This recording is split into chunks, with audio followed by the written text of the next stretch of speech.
Bien-aimés dans le Seigneur, Shalom. Nous sommes le jeudi 13 août 2020 et nous voici pour une nouvelle méditation en ce jour.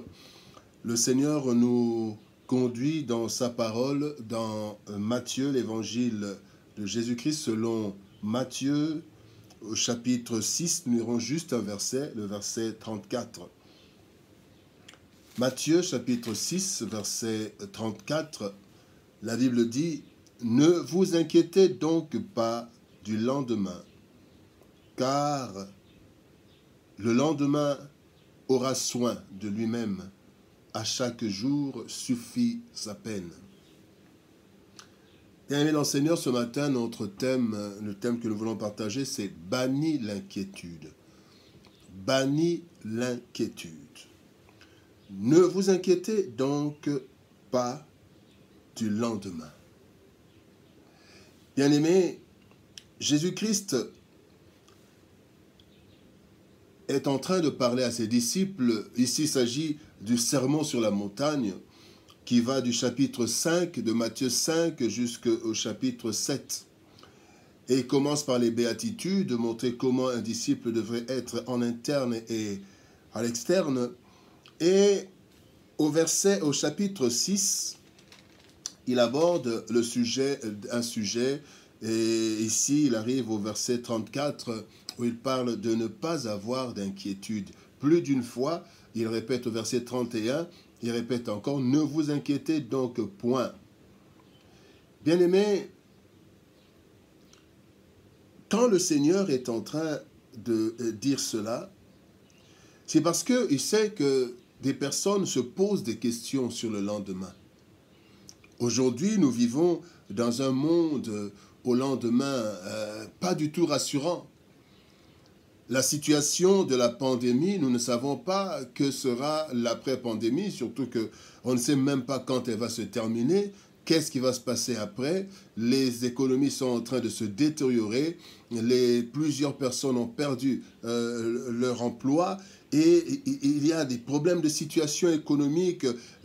Dans nos pays africains, les situations politiques qui ne s'arrêtent pas, les difficultés politiques, les situations sécuritaires et plusieurs autres questions individuelles ou communautaires qui font en fait que chacun de nous, souvent, s'inquiète du lendemain.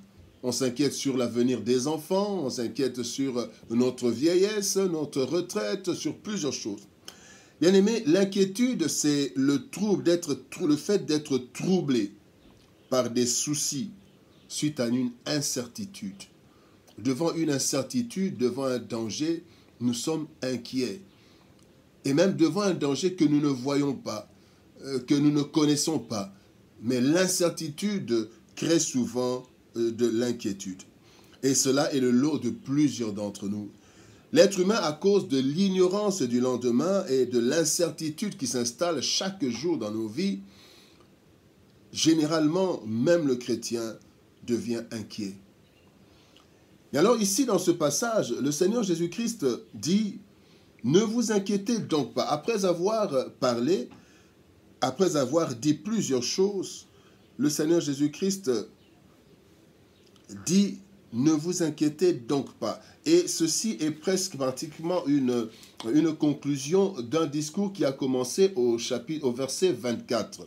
Matthieu 6, verset 24, quand Christ dit: « Nul ne peut servir de maître, car ou il haïra l'un et aimera l'autre, ou il s'attachera à l'un et méprisera l'autre. Vous ne pouvez servir Dieu et Mammon. » Et là, Christ entre dans cet enseignement où il est en train de nous appeler à ne pas être inquiets.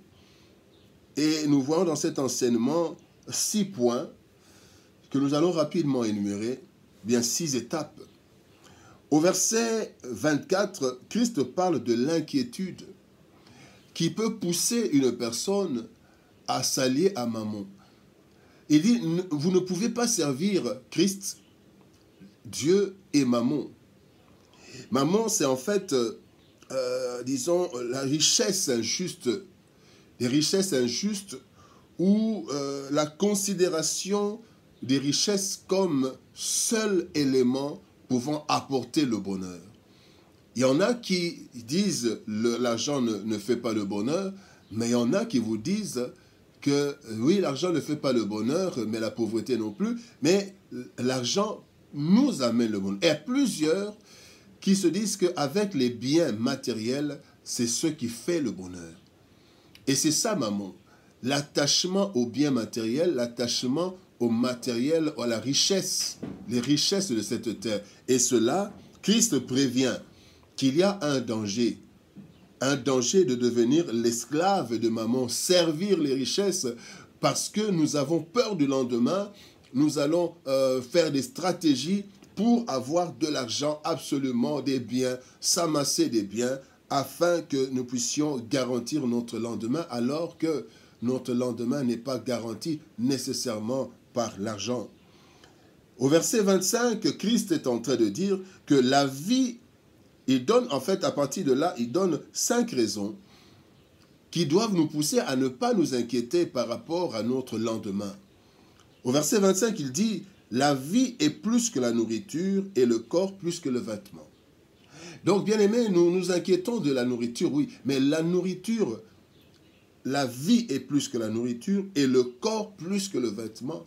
Ce n'est pas le vêtement qui a de la valeur et qui donne à notre corps la valeur, non. Notre corps vaut mieux que le vêtement et notre vie vaut mieux que la nourriture.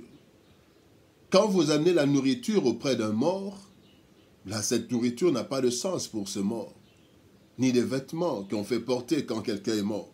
Donc, la vie est plus que la nourriture. Ça, c'est la première raison. La deuxième raison de ne pas s'inquiéter, Christ dit, les oiseaux du ciel et les herbes des champs sont pris en charge par Dieu. Verset 26. Si les oiseaux et les herbes sont pris en charge par Dieu, à plus forte raison, comment est-ce que nous ne serons pas pris en charge par celui qui nous a créés et qui a fait de nous ses enfants et qui nous a créés à son image, à sa ressemblance. La troisième raison, c'est que le Seigneur dit au verset 27, le Seigneur dit, qui de vous, par ses inquiétudes, peut ajouter une coudée à la durée de sa vie? Donc, ça ne sert à rien de s'inquiéter parce que l'inquiétude n'ajoute pas une seule coudée à notre vie. Au contraire, plusieurs ont été malades. Les accidents, les AVC, ils ont eu des AVC. Et d'autres sont même morts. Parce qu'à cause de l'inquiétude, ils ont fait des choses qui les ont conduits à la mort. Et même d'autres, psychologiquement anéantis à cause des inquiétudes. Et Christ dit, cela ne sert à rien de s'inquiéter parce que l'inquiétude n'ajoute rien à la coudée de notre vie. Si nous devons mourir à 20 ans, nous pouvons nous inquiéter pour nos 21 ans, mais nous mourrons avant. Et puis, quand nous nous inquiétons parce que nous sommes malades, ce n'est pas ça qui va nous guérir. L'inquiétude n'ajoute rien. La quatrième chose, Christ dit, ce sont les païens qui devraient s'inquiéter, pas les chrétiens. Verset 32, Christ dit, car toutes ces choses, ce sont les païens qui les recherchent. Votre Père Céleste sait que vous en avez besoin. Là, le Seigneur montre que, en fait, un enfant dans la maison ne s'inquiète pas des frais de scolarité, ne s'inquiète pas de ce qu'il va manger. Il a des parents, à moins que ses parents soient des pauvres, mais ses parents prennent charge. Ils se débrouillent, même les pauvres, même les parents pauvres se battent pour avoir de quoi nourrir les enfants, de quoi vêtir les enfants. Or, notre Père, la Bible dit que notre Père sait que nous en avons besoin. Le Seigneur sait que c'est lui-même dans le jardin d'Éden qui a fait l'habit, qui a conçu, qui a conceptionné qui a confectionné l'habit, le premier habit d'Adam et Ève. C'est Dieu qui était le premier couturier. Il a confectionné cet habit qui a donné. Donc Dieu sait. Et c'est Dieu qui a dit, avant d'envoyer l'homme sur la terre, c'est Dieu qui a créé des plantes, qui a créé des choses. Et c'est Dieu qui nous a donné la nourriture. Donc Dieu sait que l'homme ne vit pas seulement de pain, disons de la parole de Dieu. L'homme ne vit pas seulement de l'espoir, mais l'homme vit aussi de la nourriture et Dieu le sait. Voilà pourquoi le Seigneur dit, en principe, ce sont des païens qui n'ont pas confiance en Dieu, qui n'ont pas de Dieu. Eux, ils peuvent s'inquiéter, mais nous, nous avons un Père. Des orphelins peuvent s'inquiéter, mais nous ne sommes pas orphelins, nous avons un Père qui, lui, s'occupe de nous. Et la cinquième chose, c'est que le Seigneur dit, la plus grande préoccupation du chrétien devrait être la recherche du royaume. Bien-aimés, nous sommes sur la terre. Notre inquiétude devrait être notre lendemain par rapport à notre vie après la mort. Voilà pourquoi le Seigneur dit au verset 33, « Cherchez premièrement le royaume et la justice de Dieu, et toutes ces choses vous seront données par-dessus. » Bien-aimés dans le Seigneur. De tout ce qui précède, Christ dit au verset 34 que nous n'avons pas raison de nous inquiéter. Ne vous inquiétez donc pas. Bien-aimés, contentons-nous de ce que nous avons, travaillons pour avoir plus, mais sans inquiétude, parce que l'inquiétude n'ajoute rien dans notre vie, et l'inquiétude montre que nous n'avons pas confiance en Dieu, parce que Dieu est notre Père, nous le disons tous les jours, notre Père qui est aux cieux. Et quand nous avons un Père responsable, il prendra soin de nous. Nous avons eu des pères qui se sont occupés de nous, qui sont allés travailler. Et il y avait même des chansons qu'on apprenait à l'école primaire qui disaient « J'aime papa qui toute la semaine va travailler pour m'amener du pain ». Donc la conscience qu'un père travaille pour son fils. Et nous aussi, nous savons que notre Père, c'est à lui qu'appartient l'or et l'argent. Nous lui demandons, mais avec confiance. Nous lui demandons avec confiance. Hébreux chapitre 4, verset 16 dit « Approchons-nous donc avec assurance du trône de la grâce, afin de trouver miséricorde et d'obtenir le secours. » Bien-aimés, ne vous inquiétez de rien. Et Philippiens chapitre 4 nous dit, ne vous inquiétez de rien, mais en toute chose, faites connaître vos besoins. Faire connaître les besoins, ce n'est pas une inquiétude. Je fais connaître les besoins comme un enfant qui vient dire au papa que demain, on nous a demandé de payer les frais. Et donc, la confiance, ne vous inquiétez, ne nous inquiétons donc pas du lendemain. Le Seigneur dit, à chaque jour suffit sa peine. Je fais ce que je peux faire aujourd'hui. Demain, ce n'est pas mon affaire, c'est Dieu. Mais je travaille, je peux avoir des réserves, mais je ne m'inquiète pas. Si je n'ai pas de réserve pour demain, je me dis, demain c'est un autre jour. De toutes les façons, même si je m'inquiète, cela ne va pas ajouter quoi que ce soit dans ma vie. Bien-aimés dans le Seigneur, ce matin, le Seigneur nous demande de bannir l'inquiétude, car l'inquiétude montre le manque de confiance envers le Seigneur. Faisons confiance en Dieu, il sait où il nous amène. Que Dieu nous bénisse. Shalom, au revoir et à demain.